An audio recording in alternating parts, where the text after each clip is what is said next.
So, a lot of people in the past couple of days have been doing a lot of talking about the new trophy wife, and her video has gone viral.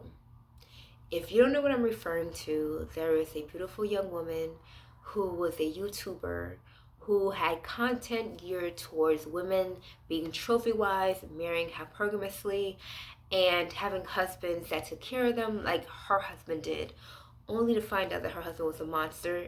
If you want to know why he was a monster, you could go to YouTube and type in the trophy wife. I'm sure it'll come up.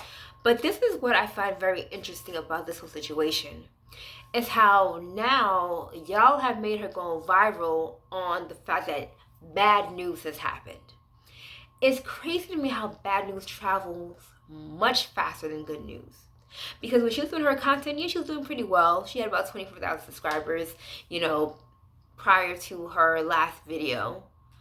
But the fact that her video has gotten well over 500,000 views in one day, because something bad happens, is a lot about people.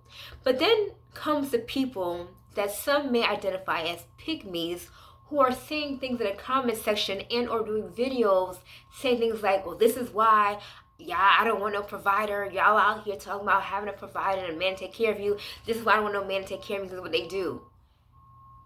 And for me, it's quite interesting because, ma'am, sis, your mama and them, your aunties, cousins, grandparents, a lot of them stayed with men that were doing the same thing and were dusties.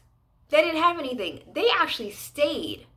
But this woman had the courage, the heart, the wisdom, and the ability and morals to actually leave her husband that she was with, who provided a lifestyle for her, after what he did, while many of the people that you personally know stay with their dusties. In fact, some of your mamas stay with the men that did the things that her husband did to their children, and he didn't even have nothing.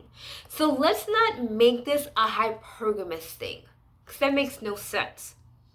When statistically speaking, the overwhelming majority of men who are doing these crazy, horrific things are the men that are average, that make average pay and or have nothing at all. But whether they have money or not, what happened is horrible. It's horrible. And what women, of course, especially women of color, should be doing right now is gathering around this woman and praying for her, sending love her way, for her and her children, rather than y'all being freaking CIA and freaking FBI investigators finding who the man is, what he looks like, and all of the things, instead of sending this woman some love.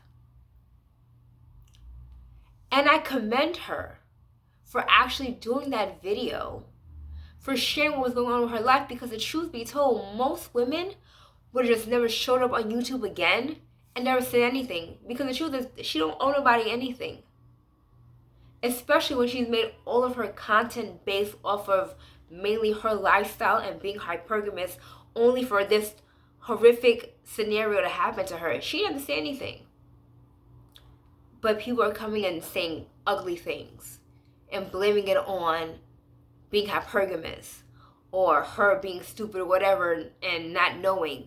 A lot of y'all either ignore red flags or have never seen red flags. So let's do better. Let's encourage this woman. Let's pray for her, pray for her children, pray for restoration, and pray that God guides her into what needs to happen.